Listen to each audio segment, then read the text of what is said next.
Salam 102 Xəbər Info və Inform Xəbər TV izləyiciləri.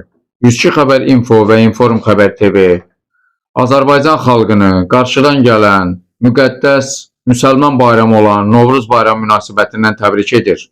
Bu təbrikdə başda Azərbaycan Respublikasının ərazi bütövlüyü uğrunda canlarından, qanlarından keçən, öz qızıl qanlarıyla tarix yazan şəhid ailələrini, şəhid analarını, şəhid bacılarını, şəhid yoldaşlarını, balalarını səmimi qəlbdən qarşıdan gələn bayram münasibətindən təbrik edirik.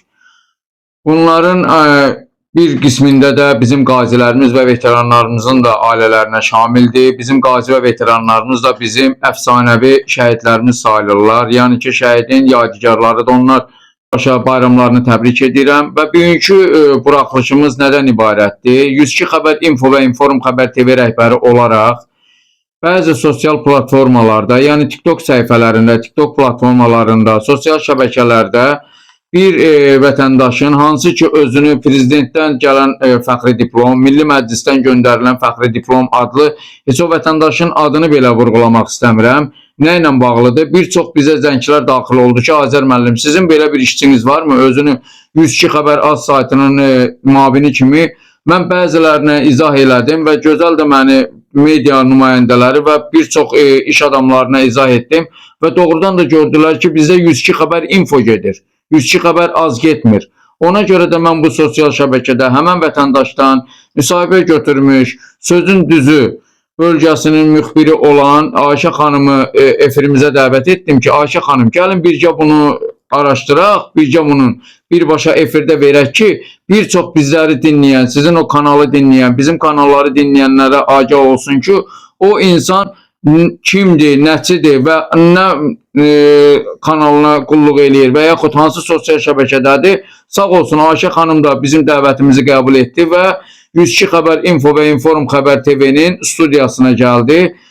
Ayşə xanım, birinci növbədə mənim dəvətimi 102 Xəbər Info və Inform Xəbər TV-nin rəhbəri kimi olaraq mənim dəvətimi qəbul edib gəldiyinizə görə minnətdaram, kollektivim adından, öz adından. Yəni, o həmən vətəndaşlardan müsahibəni siz götürürsünüz. Həmən vətəndaş da özünü keçmiş polis işçisi olaraq, əməkdaş olaraq Milli Məclisin adından diplomlar verir, bizim prezident aparatının adından diplomlar verir və onların bir çox, hətta o özünü 102 Xəbər az saytının müavini kimi. Mən də bir çox bizlərlə əlaqə yaradanlarına xahiş elədim ki, əzizim, bizdə 102 Xəbər Info və Inform Xəbərdir. Əvvəla mənim bir kanalıma baxın, Inform Xəbərlə 102 Xəbərə. Bizim kanalımızda əlxüsusda yer alan Daxili İşlər Nazirliyində görülən mütəşəkkir cinayətkarlıq, narkomaniya qarşı mübarizə, Respublika Prokurorluğunun hansısa bir tədbirləri, əlxüsusda başda şəhid ailələrimiz olmaqla o şəhid ailələrində olan görüşlər hallanır. Bəs bu kanala bir baxın, görün, burada bir nə kanalıdır o, adını qoyub 102 Xəbər az, yoxsa nədir bu? Sağ olun ki, mənim dəvətimi qəbul edib gəldiniz. İndi mən sizi dinləyirəm. Siz mənə telefonda dediyiniz kimi, yəni qarşılayırıq. İndi biz sizi. Öncəliklə mən sizə təşəkkür edirəm dəvət elədiyiniz üçün. Bəli, bu böyük bir faciədir deyərəm. Bir çox yerlərdə, bölgələrdə mən olduğum müddətdə belə başlayaq ki, bir çox özünü jurnalist kimi təqdim edən bir çox insanlarla qarşılaşmışam. Qarşılaşmanın birinci yeri budur ki, baxın, bəzi ərazilərə daxil olduğum müddətdə, hansı ki, dövlət idarələrinə, dövlət müəssisələrinə və o dırnaq arası deyirəm ona, mən dırnaq arası jurnalistlərin bildirdiyi bir neçə söz var. Biz bura gəlmişik. Nə üçün? Hansısa çəkiliş üçün yox, xoş münasibətli gəlmişik. Xoş münasibətli layihəsinin altında, buna mən layihə deyirəm, bunun altında nələr baş verir? Deməli, yaxınlaşırlar kimisə şantaj etmək məqsədi ilə hansısa pul qarşılığında gedirlər, yəni oraya istəyirlər ki, onlardan hansısa pulu alsınlar. Mədəni dilənçilik. Bəli, elə mədəni dilənçilik. Yaxınlaşırlar ki, biz xoş münasibətli gəlmişik. Birinci ən əsas budur və mağazalara, dövlət idarələrinə, icra hakimiyyətlərinə, hansısa bir kommunal müəssisələr kombinatının işçiləri ilə, müdirləri ilə və bir çox yerlərdə, indi adını bir çox çəkmədiyim yerlərə daxil olur bu şəxslər. Elə həmin şəxslərin içinə daxil olaraq da mən bildirirəm ki, Hüseynov Fəqandan gedir söhbət. Bugün Gədəbəydə Kamarxozda işləyir bu şəxs. Özünü 102 kimi təqdim edən. Bəli. Həmin şəxs orada fəaliyyət göstərir və fəhli olaraq çalışır orada. Mən bir gün icra hakimiyyətindən çıxıb hansısa işimin dalınca getdiyim yerdə söhbət Gədəbəydən gedir və orada işçilərlə bağlı çox xoşa gəlməyən bir halın qarşılaşdıqlarını gördüm. Və orada işçilərə çox qeyri-etik hərəkətlər, qeyri-etik sözlər və mən orada bildirmişdim ki, yəni bu düzgün bir hərəkət deyil, əslində oranın müdirinə məlumat vermişdim və bununla bağlı artıq heç bir qarşılar görülmədən dərhal dalı ilə heç bir tədbir görülmədi və həmin o prosesin arxasıca da baş verən məsələ bu idi ki, artıq onun diplom təklifi gəldi, çıxdı ortaya və mən həmin günün 6-cı günü, günün ikinci yarısı Gədəbəy xəstəxanasında təcili tibbi yardım briqadasında artıq mən sənəd almaq üçün yaxınlaşmışdım. O sırada həmin Fəqani adlı şəxs yaxınlaşdı. Orada başladı ki, mən 102 xəbər infonun işçisiyəm. Hətta bizdə bir kadr daxil olub. Sizə deyir ki, səndən mənim bir şəklim də var. Sən məni tanımırsanmı? Bəli. Mən həmin vaxtda Gədəbəydə bir problem baş vermişdi. Gədəbəy Kommunal Məsələlər Kombinatının fəhlələri ilə, hətta o süpürgəçi xanımlarla bağlı məlumatlar daxil olmuşdu. O sırada biz Gədəbəydə çəkilişdə olanda biz ona yaxınlaşdıq, onunla müsahibə alanda kənardan video çəkilibdir. Yəni mən ona müsahibə aldığım vaxt, o müsahibədə də bildirir ki, mən haranın işçisiyəm, nə bilim nə. Mən çünki biz ona sualı verəndə fəhlə kimi sual vermişdik ki, yəni sizin burada fəaliyyətiniz nədir? Siz burada nə işləyirsiniz?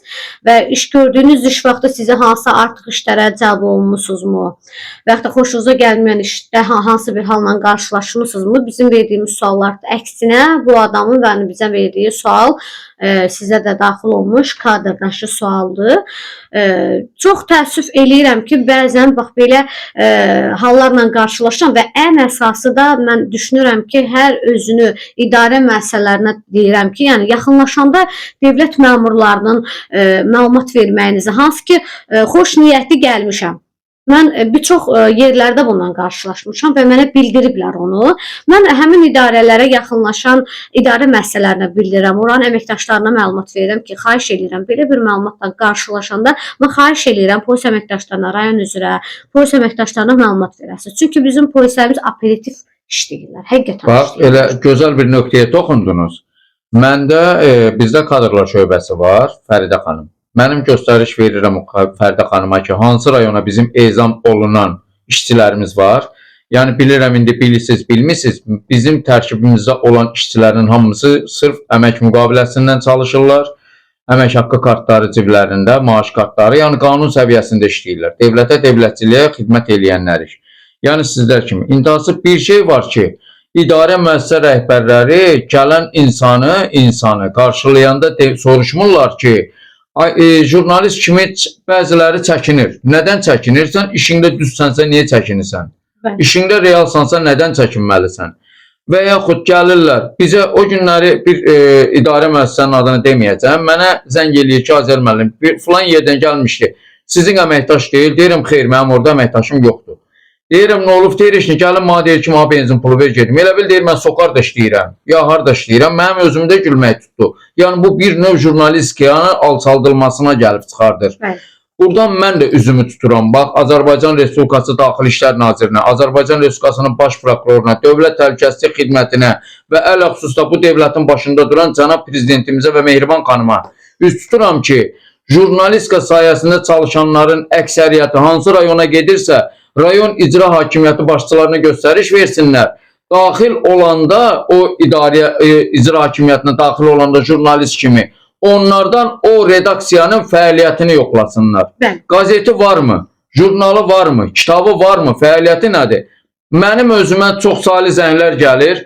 Bəzi elə yerlərdən zənglər gəlir ki, deyir, danışdırırıq, deyir, müxbirlə deyir, söhbət eləyirik, bölgə nümayəndəsinə söhbət eləyirik, deyir, baş redaktora, təsisçiyə ayda pul veririk, ezamiyyəni peçatla pulla alırıq, nağarırıq, vəsiqələrin hamısına pul. Əzizim, belə olmaz. Bu Azərbaycan jurnalistikasını yox, dünya jurnalistikasıdır bu. Media ilə gedir. Bax, arşılamayın. Əgər jurnalistikadan bildiyiniz, belə üzr istəyirəm, jurnalistika sahəsindən anlayışınız yoxdursa, xahiş edirəm, yerdə qalan dövlətinə, dövlətçiliyinə xidmət edən jurnalistlərin adlarına, onların nüfuzlarına ləkə gətirməsinlər. Bunu qaldıraq ayağa. İndi mənim də sizə bir rəhbər kimi bir sualım var. Yəni siz də bölgələrdə olursunuz. Bəli. Bölgələrdə olanda nə kimi hadisələrlə qarşılaşırsınız? Bax, bu vətəndaş mı olur, hadisələr mi olur, nələrlə qarşılaşırsınız ən çox? Bəli, mənim qarşılaşdığım bir çox hadisələr olur ki, bax, yalan birinci informasiyalardır. Bəzi vətəndaşlar çox təəssüflə bildirirəm ki, jurnalisti və onun çəkdiyi kadrları belə istifadə etməyə çalışır. Kimsə mən deyən oldu. Yəni mən dedim, araşdırılmadan gəldi, çəkdi və dərhal efirə verdi. Mən səni biabır etdim. Qarşı tərəfdən söhbət gedir. Bir çox olub, belə bir hallarımız olub ki, mən onu araşdırmışam və araşdırmışam ki, həqiqətən də nəticəsi, yəni onun öz şəxsi məqsədləri üçün bunu istifadə edib. Belə bir hallarımız olub. Olub yalan məlumatlar olub. İnsanları nüfuzdan endirmək üçün yalan məlumatlar verməyə çalışıblar, amma çox sağ olsun Azərbaycan Polisi və Daxili İşlər Nazirliyinin regional qrupundan Eşqin Qasımov dərhal məlumat vermişəm. Yüksək səviyyədə qarşılayıblar, yüksək səviyyədə məsələni araşdırıblar və ən əsas da yüksək səviyyədə həmin şəxsin haqqında tədbir görüləsidirsə tədbir görülüb və araşdırılıb, çəkiliş vermək lazım olubsa da, bəli, yüksək səviyyədə də yəni bu proses yoluna qoyulubdur. Bir çox, yəni bizdə belə bir hallar olubdur. Sonra yalan çoxdur, yalan məlumatlar hədsiz dərəcədədir. Amma çalışmaq lazımdır ki, vətəndaşları şantaj etməyək. Bax, bir gözəl bir nöqtəyə gəldiniz, toxundunuz. Dünən yox, sıra gün. Gəncə şəhər 20 saylı Mirzəlal, yox, əstəğfurullah, Mirzə Ləpər Sabir adanadır, səhv salmıramsa, 20 saylı məktəbin müdirəsi Mehriban xanım əmək müqaviləsi bitib, sərəncama götürülüb. Digər məktəbə yəqin ki, bu xanımı müdirə kimi təyin eləyəcəklər. Əksər media nümayəndələri yazıblar ki, müdirə şiddətli, təkrarən neçə şiddətli töhmət aldığına görə vəzifədən kənarlaşdırılıb. Və həmən müdirə ilə mən telefon əlaqəsi yaratdım. Dedi, Azər müəllim, məlumatlar yanlışdır və Gəncə Xəbər adlı medianı müəllimənin özünün dediyinə görə həm Daxili İşlər Nazirliyinin qaynar xətti 102-yə, həm Respublika Prokurorluğuna şikayəti daxil oldu və çağırdılar, müəllimənin izahatını da alıblar. Yəni, bax, belə bir şeylər biz jurnalistikada da, mən bir çoxlarına yazmışam ki, qardaş, mən bunu araşdırmışam, müəllimənin özündən, indi mən özünü də dəvət edəcəm bu çəkilişlərə gəlsin, müəllimə də deyir ki, mən gəlim, bir media mənim adımda müxtəlif sosial şəbəkələr, müxtəlif TikTok platformaları, müxtəlif saytlar mənim haqqımda veriblər. Çox gözəl vurğuladınız. Təhsillə bağlı elə bu arada bu məsələyə də təhsilimiz yoxdur. Azərbaycanda bu dəqiqə təhsil sektorunda təhsil yoxdur. Bəli. Mən deyirəm, üzr istəyirəm, niyə deyirəm? Gəlin, Azərbaycan təhsilində mən elə buradan çağırış etmişəm Emin Əmrullayev cənablarına. İndi bax, oğlusunuz da Ayşə xanım. Bütün bölgələri gəzirsiniz. Bölgələrdə bizim Azərbaycan təhsili nə kimi, nə haldadır? Bəli, çox gözəl vurğuladınız. Bir müddət bundan qabaq mən Gədəbəy rayonunun kəndlərinin birində oldum. O kəndə daxil olanda mən əslində kəndə çox səhv məlumat verilmişdi və yanlış getmişdik kəndi. Orada yaxınlaşmışdıq, orta məktəbə idi, səhv etmirəmsə, tam orta məktəbə yaxınlaşmışdıq. O sırada mən yaxınlaşdım, bəs xadimə ilə müəllim arasında olmuş bir haqq hesabla şərrəmə bir xarakterli məsələ idi. Məktəbi səhv getmişdik ora. Biz oraya daxil olanda orada bizi xadimə qarşıladı. Bəs mən ona sual verdim ki, belə bir məsələ ilə bağlı bizi dəvət etmisiniz. Xanım mənə bildirdi ki, yox, müəllim hal-hazırda məktəbdə yoxdur və mən məktəbdə dərs deyirəm. Mən o xanımı 45 dəqiqədən artıq gözlədim və özü də bilmədən öz dilindən qaçırtdı ki, müəllim məktəbdə yoxdur, biz məktəbdə dərs deyirik. Sübut da var yəni əlimizdə.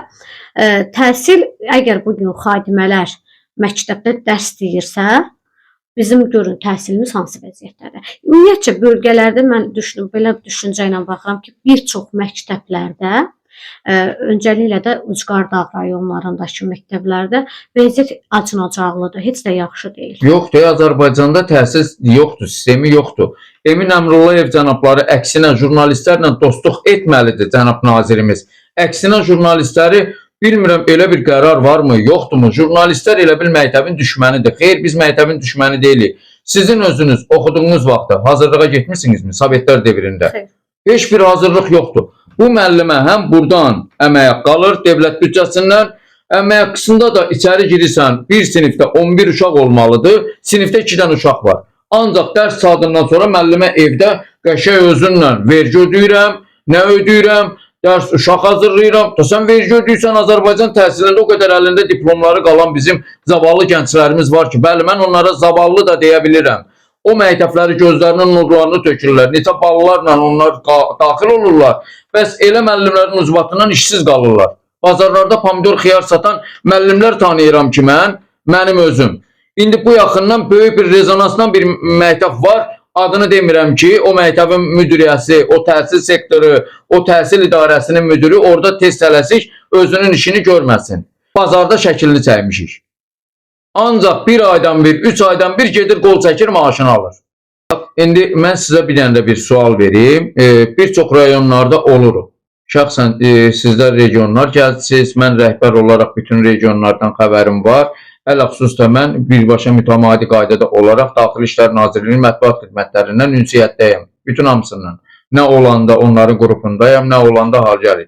Siz bir də görürsünüz vətəndaşların dırnaq arası bəziləri istər hüquq mühafizə orqanından, istər prokurorluqdan, istər məsəl üçün digər strukturlardan narazılıq və razılıqları olur. Sizlə qarşılaşır elə bir şeylər? Bəli, çox qarşılaşmışam. Bir çox polislərlə bağlı qarşılaşmışıq belə bir məsələdə.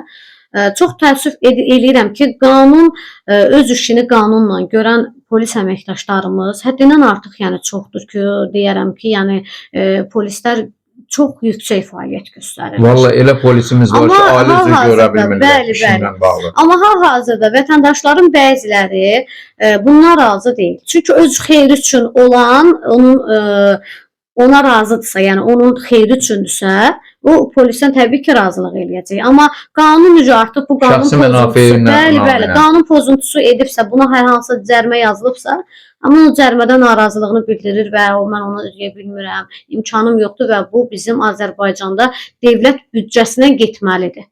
Əgər hər hansısa bir qanun, mən hər zaman bildirmişəm ki, əgər qanun pozuntusu olubsa, bəli, məlumat vermək lazımdır və biz də bunu dərhal Daxili İşlər Nazirliyinə məlumat veririk. Bir yerdə araşdırılır və lazımı gələn araşdırma olunur. Həqiqətən də polis əməkdaşları qanunu pozurmu? Mən qarşılaşmamışam. Yəni olmayıb belə bir şey ki, mən hansısa bir polis əməkdaşından qanunu pozduğu yerdə qarşılaşım. Yəni olmayıb. Çünki ərazilərdə bir çox deyərəm ki, ərazilərdə bizim işimiz polislərlə olur. Yəni bir yerdə çalışırıq. Media polislərlə mütəmadi diyalogda olur. Çünki bizim çöldə qarşılaşdığımız bilirsiniz ki, elə bir seanslar olur ki, artıq biz polisə məlumat verməli oluruq ki, bu məsələyə artıq polis də qarışır. Bizim işimiz sadəcə çəkib bunu bəzi yerlərdə ictimaiyyətə bunu təqdim etməkdir. Yəni elə yerlər var ki, biz ona artıq daxil ola bilmirik. Bir pillə qalxırıq, oradan yanarsa artıq ya prokurorluğun işidir, ya polis şöbəsində baxan əməkdaşlarımız buna istiqamətlə ünvanlayırıq digər istiqamətlərə. Dərhal reaksiya göstərilib, dərhal baxılıbdır.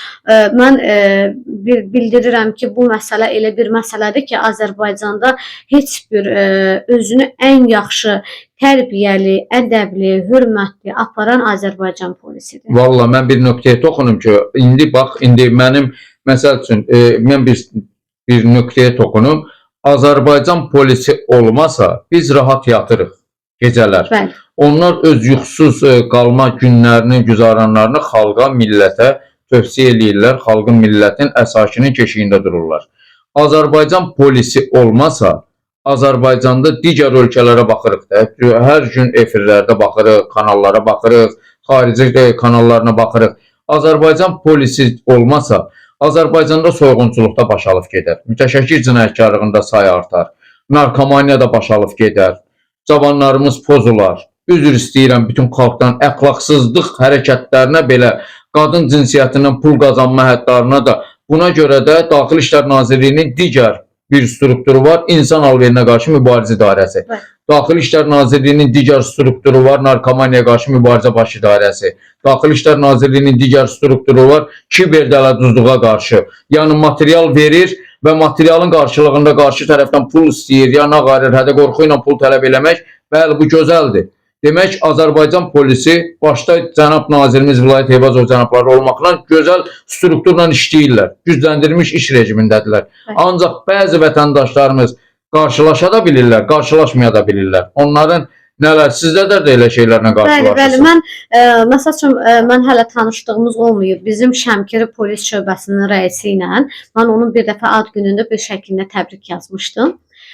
Sosial şəbəkədə. Siz inanın ki, onun kommentariyalarına baxdım. Yəni insan o qədər gözəl bir fəaliyyət göstərib ki, Nəvai vətəndaşlar müəllim, keçmiş Gəncə şəhər Kəpəz rayonunun polis idarəsinin rəisi olub. bəli, o qədər gözəl insanlar tərəfindən gözəl qarşılanır və mən bunu TikTokda gördüm ki, gözəl yorum yazanları, amma canlı şahidi oldum Gədəbəy polis şöbəsinin rəisi Mehman Həşimov. Hətta mən onu Mehman heç müəllim vaxt ondan keçmiş Gəncə şəhərində regional narkomaniya qarşı mübarizə idarəsində işləyibdi. hə, o yəni həmin ərəfələrdə biz orada çəkilişdə olduğumuz bir müddətdə, yəni kiçikdən böyüyünə qədər inanın ki, o qədər təriflədilər. O qədər yəni o həqiqətən də baxdım ki, tərifə layiq bir polis əməkdaşı olub, tərifə layiq iş görür. Yəni mən deyərdim ki, bəlkə də dəfələrlə vətəndaşlar da bildirib ki, bəs Mehman müəllim çıxıb ərazini özü maşınsız gəzib vətəndaşlarla ünsiyyətdə olub ki, həqiqətən də baxsın ki, yəni vətəndaşların fikirlərini öyrənsin. Yəni rahat, yeganə bir polis əməkdaşıdır deyərdim ki, yəni polis rəisidir. O şəxs ictimai cəmiyyət içərisində rahat şəkildə gəzir. Olur. Çox şeylər olur. Mən özümdən deyim, adicə şəhid qardaşıyam. Birinci Qarabağ müharibəsinin könüllü iştirakçısıyam, ömrü 3-cü qrup əliliyəm və 44 günlük gözümü yumadan, uf demədən oğlu yönləndirilib, oradan veteran qazi adından gələn oğul atasıyam. Yaxınlaşıram, istər prokurorluq olsun, istər icra hakimiyyəti olsun, istər hüquq mühafizəlik orqanları olsun. Telefonla deyirlər ki, şəhid qardaşı gəlib. Heç mənim yerdə qalan statusumu demirlər. Ki, məsəl üçün qazilim nədimi? Dərhal Azərbaycan, tək götürürüm bu polisin nüansını. Azərbaycan polisində gözləmədən, növbədən kənar dərhal tez deyirlər ki, götürün gəlin, görək nə məsələdir. Nə qulluğunda duraq. Prokurorluq da onun kimi.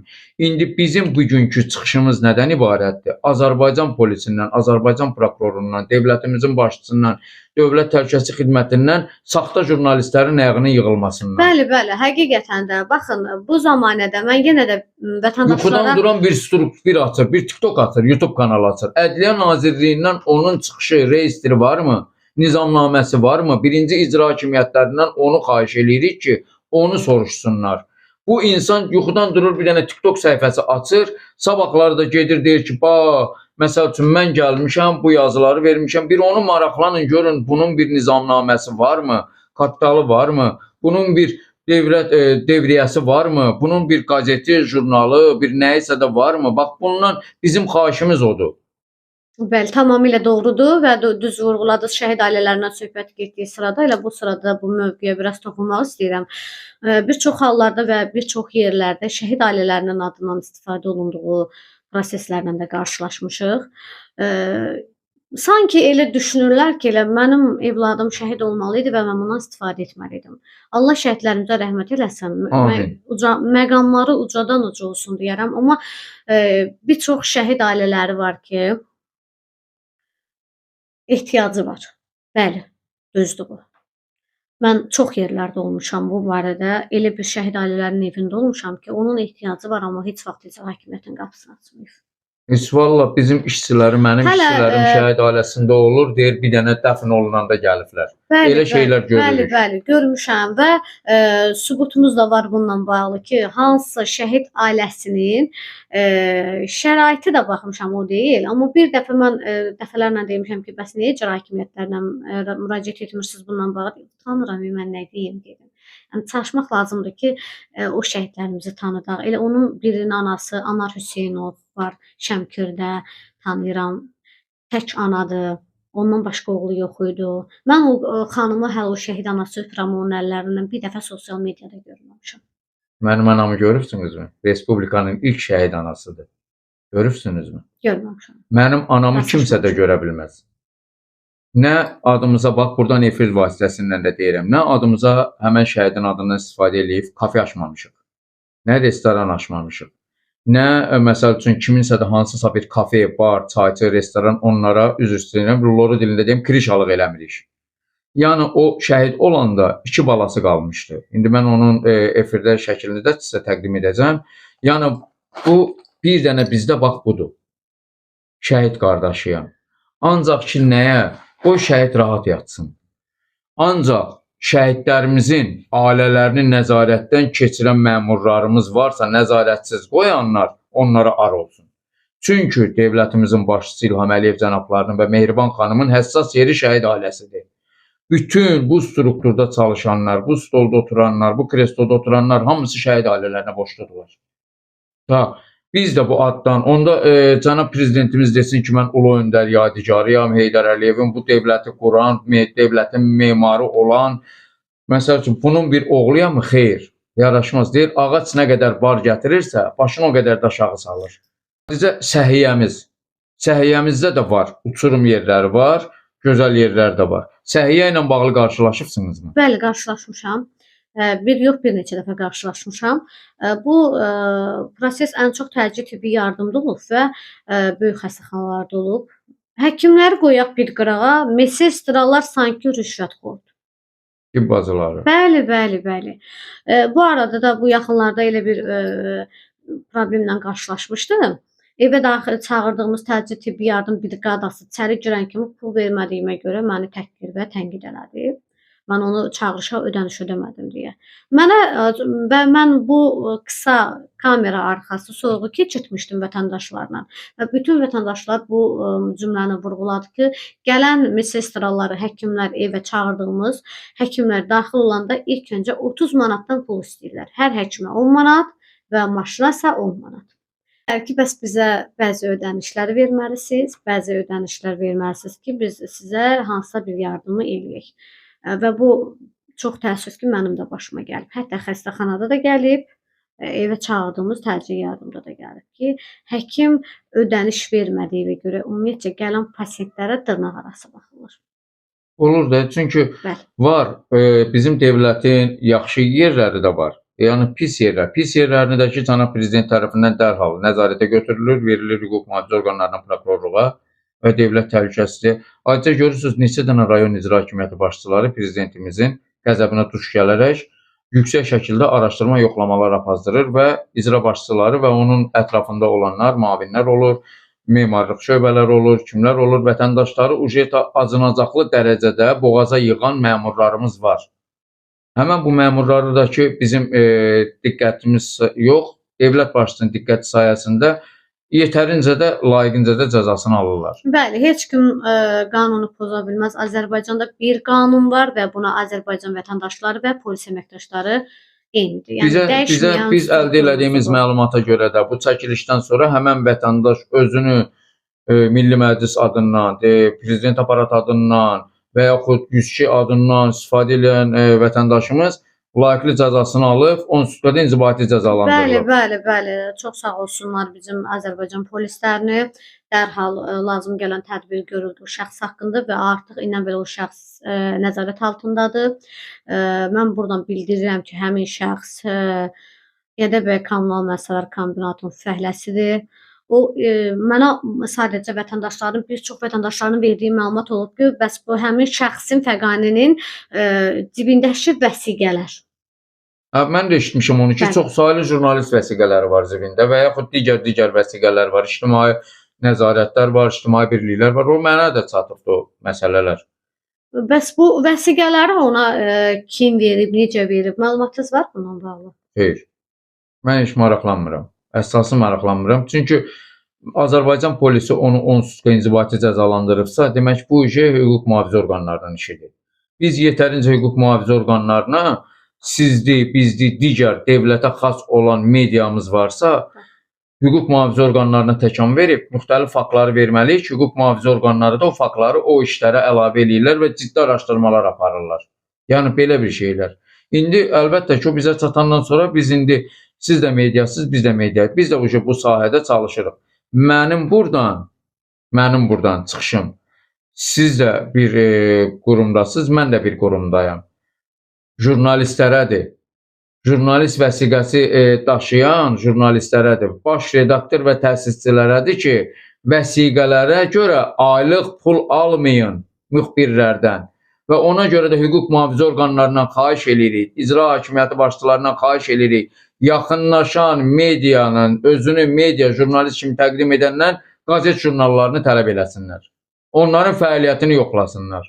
Götürüb onların nizamiyyələrinə peçat vururlar. Sonra da sabahları nüans yarananda o rayondan hansısa bir negativ hadisə sosial şəbəkədə veriləndən sonra digərləri ya sizlərə çıxır, ya bizlərə çıxır. Xahiş edirəm, gör tanışınızsa o videonu oradan götürsün. Bax bu qərarsız qərar qəbul edirlər. Anlaşılmaz olan jurnalist gəlib Azərbaycanda yox, dünyada medianın öz yeri var. 4-cü hakimiyyətdir. Bu mediada elə hərə bir gəlsin ki, məsəl üçün mən filan yerdəyəm, sən filan yerdəsən. Özünün çəkilişlərinə baxsınlar, hansı strukturla çəkiliş verirlər, sosial platformasına baxsınlar, sosial şəbəkələrə baxsınlar, görsünlər bir bunun tənqidi mi gedir, təbliği mi gedir və yaxud dövlətə xas mı gedir. Bir onu bir maraqlansınlar, görsünlər bu nədir. Hansı qurumdur bunları gəlib rayonuna gələn çəkilişə. Dünən yox sırağa gün, mən sizə deyim, ayın olardı 10-u 11 arası. Şirvan şəhərində bizim işçilər, mənim işçilərim şəxsən Şirvan şəhərində şəhid ailələrindən görüşə gedəndə göstəriş verməyəm ki, 1-ci icra hakimiyyətindən qeydiyyatdan keçsin. Sağ olsun, icra hakimiyyəti göstəriş verdi, nümayəndə də verdi, şəhid ailəsinə də getdilər, oranın vətən müharibəsi əhlələrinə qayğı ictimai birliyinin nümayəndələrinlə də getdilər, hamısı da yanlarında oldular, çəkilişlər etdilər və həmən anda deyir Azər müəllim, icra hakimiyyətinə polis orqanları tökülüşdülər, saxta jurnalistləri apardılar şöbəyə. Çox gözəl vurğuladınız bu sırada. Biz Şirvan şəhərində olmuşam mən. Gecə saat 3 radələrində çatmışıq ora. Və biz oraya daxil olanda bizim elə bir vəziyyət idi, artıq telefonlarımız belə zaretkana sönmüşdü. Yəni heç bir əlaqə saxlayıb biz taksi çağırıb studiyaya gedə bilmirdik. Dərhal biz yaxınlaşdıq post patrollara. Çox sağ olsunlar. Yəni o dərəcədə bizi qarşıladılar ki, yüksək səviyyədə. Yəni mən inanardım ki, bəlkə də mən sizə deyim, yüksək, siz deyin, ondan da yüksək. Yəni həmin dəqiqə, yəni necə qarşıladılar? Yəni mən necə deyə bilərsiniz ki, yəni polis əməkdaşları qeyri-qanunsuz fəaliyyətlər görürlər. Heç kim bunu deyə bilməz. Deyə bilməz ki, qanunsuz işlər görürlər. Vallahi vətəndaşların keşiyində yüksəkdir. Günün 24 saatı, gecə 3 idi. Onlar bilmirdilər mən kiməm. Amma onlar məni orada elə qarşıladılar ki, hətta çaya, çörəyə, yeməyə belə dəvət etdilər ki, bəs yoldan gəlmisiniz, necə dəstək olaq? Qalmağa yeriniz varmı? Yer təşkil eləyək. Həmin dəqiqə hamısı gəldi oraya. Ərazidə nə qədər post patrol əməkdaşlarımız var idisə yaxınlaşdılar. Bizə yüksək səviyyədə fəaliyyət göstərdilər, yüksək qarşıladılar. Yəni mən heç vaxt narazılığımı bu sırada bildirə bilmirəm. Sosial şəbəkələrdə baxırsınız, bir özünü Azərbaycan necə deyim, kişisi kimi göstərir. İki canlı bir Azərbaycan qadını, üzr istəyirəm, hamiləlik devrini yaşayan bir Azərbaycan qadınının yolda sancı tutur və dərhal onu yerləşdirir maşına və yaxınlaşır yol polisinə ki, xanım yolda xəsarətdədir, mən adi bir vətəndaşam, onu dərhal xəstəxanaya çatdırmaq lazımdır. Həmən yol polisi, dövlət yol polisi yolu tənzimləyir və maşını müşayiət eləyib düz xəstəxanaya da ani vəziyyətdə də çatdırırlar. Bax, o şəxsən bizim Inform xəbərlə 102 xəbər infonun işçisi Xəyal Süleymanovdur. Həmən o yolda qalan qadını götürür, hüquq mühafizə orqanlarına yaxınlaşır, media göstərmədim deyir, heç məsəl üçün jurnalistəm kiməm, məni deyir, elə sapravajdat deyirlər də, müşayiət elədilər ki, deyir, düz xəstəxanaya kimi özləri də düşdülər, o xədəklər var da, nasılqalar, o xədəklərlə bağlı həkimlərə də kömək elədilər və orada təhvil təhsil verib gəldilər və hələ çağırdılar ki, gəl bizim, məsəl üçün, bizim Xəyal ona deyəndə ki, nömrənizi götürün, maşının nömrəsini götürün, Daxili İşlər Nazirinə minnətlərimizi verək ki, xahiş eləyirəm, biz Azərbaycan polisi xalqın qulluğundayıq, elə bu Allah görür, nə eləyirik, sizin yanınızdayıq. Yəni, bunun özü bir çevik hərəkət deyilmi? Azərbaycan polisi qanunla işləyir və biz elə bir devirdə, elə bir zamanədə yaşayırıq ki, bizim cənab prezident İlham Əliyev neçə ki ölkə başçısıdır, inanıram ki, Azərbaycan hər zaman yüksək olacaq. Çünki bəli, çünki hal-hazırdakı proseslərə baxırıq ki, Azərbaycanda belə bir seanslarla qarşılaşırıq. Bəzən media nümayəndələri bunu işirdir, bir başqa formada çıxardırlar, amma vicdanla qərar vermək çox gözəl bir şeydir. Çünki ləkəyə ehtiyac yoxdur. Bugün baxın 44 gündə bizim o qədər işğaldan azad olunmuş torpaqlarımız alındı. Hətta orada hal-hazırda tikinti işləri gedir. Bunun hamısı vəsaitdir, bunun hamısı puldur. Və ölkə başçısı təkdir, biz çoxuq. biz çalışmalıyıq ki, əgər sonda bu məsələ olacaqsa, biz bu işi sonda biz görəcəksə, bunu sosiallaşdırılmağın mən tərəfdarı deyiləm. Axı bu normal biz bunu izah eləyə bilərik, normal şəkildə başa sala bilərik ki, bu məsələ həll olunsun və sosiallaşdırılmasın. Amma bir çox insanlar var ki, bunu eləmir. Çatdığınla dünyanı Ayşə bir-birinə xanım, hamı qatırlar və hamıya belə yaxşı bir ola şeylər. bilərmi? Azərbaycan polisinə leş atmaq olmaz. Azərbaycan prezidentini ləkələmək olmaz. Bizim prezidentimiz çox gözəl fəaliyyət göstərir. Yeganə Azərbaycanda devirdir ki, Azərbaycanda qanunu pozan və yaxud da ki, hansısa bir cinayəti törədən şəxs və ya şəxslərə həbsdə Amnistiya da bəli, verir, əfv amnistiya də verilir. verir. Bəli, bəli, verilir, keçir. Amma bu digər ölkələrdə yoxdur. Başqa ölkələrə baxın, görün polislər insana necə təhqir eləyir. Polislər insana necə bir yanaşma ilə yaxınlaşır, amma Azərbaycanda baxın buna. Mən fəxr eləyirəm ki, Azərbaycanlıyam. İndi bugünkü mən sizi dəvətimizlə bağlı Azərbaycan Respublikası prezidentindənmi, hüquq mühafizə orqanlarından mı, prokurorluqdanmı siz də nə xahiş eləyərsiniz? Yəni mövzunu sonluğa çatdıraq. Bəli, bəli. Mənim ən xahişim birinci budur ki, birinci vətəndaşlardan, ikinci polis əməkdaşlardan və Daxili İşlər Nazirliyindən daxil olan məsəl üçün özünə jurnalist deyib ortaya çıxan şəxslər ilk öncə onların fəaliyyətinə baxılmalıdır, çəkdikləri işləri diqqətdə saxlanılmalıdır və ən əsası da bəli. Bir çox vətəndaşlar daxil olduğu institusiya, yəni belə bir məqam var ki, girirlər, mən xoş niyyətli gəlmişəm. İlk öncə xahiş edirəm hər birinizdən, həmin o xoş niyyətli gəlmişəm deyən şəxslərdən dərhal polis əməkdaşlarına məlumat verilməyini və polis əməkdaşlarından da xahiş edirəm ki, bu məsələni nəzarətdə saxlasın. Çünki bilirsiniz ki, ölkəyə atılan şərlər hansı dərəcədədir. Oldu. Birinci növbədə yenə də sizə minnətdaram efirimizə gəldiyinizə görə, dəvətimi qəbul etdiyinizə görə. Yəni oradakı olan anlaşılmazlıq, o vətəndaşın heç adını belə maraq dairəsində saxlamıram. Yəni özünü belə Milli Məclisin nümayəndəsi kimi, prezident aparatının nümayəndəsi kimi, ələlxüsus da 102 xəbər az saytı, onu mən maraqlandığım həqiqətən də oranın üzvü idi, yəqin kənarlaşdırıbdı. İndi bununla da bağlı sizə minnətdarlığımı bildirirəm. Sağ olun ki, gəldiniz. Bunu real indi bəzi medialar məndən xahiş elədilər ki, Azərməlim, o çəkilişləri yönləndirin, biz də ictimaiyyətləşdirək, yönləndirək. Bu günləri indi siz Ayşə xanımla olan görüşünüzü dedim, narahatçılığa dəyməz. Yəni buna bir aydınlıq gətirdik. Yəni düzdür, Azərbaycanda var, jurnalistlərimiz var ki, canını verər. Xalqımızdan, millətimizdən, dövlətimizdən ötəri, dövlətimizə uzanan əldən ötəri özünü güllənin qabağına da verən jurnalistlərimiz var, mediamız var. Ancaq dırnaqarası belə jurnalistlərin qarşısına alınmasını tələb edirəm. Mən təşəkkürümü bildirirəm bu arada. Sizə də çox sağ olun bildirirəm ki, dəvət elədiniz və məsələ aydınlıq verdiniz ki, həqiqətən də bizim əməkdaş deyil, bizdə belə bir şeylər yoxdur. Çalışmaq lazımdır ki, aktiv olaq və mən yenə də vurğulayıram, mən fəxr edirəm ki, Azərbaycan vətəndaşıyam və fəxr edirəm ki, Azərbaycanın gözəl polisləri var. İnşallah, həm də ki, gözəl polisləri də təşkilatı dəstəyi ilə göstərib düzgün kadr seçimi edən bütün məmurların başında da İlham Əliyev kimi prezidentimiz var. Bəli.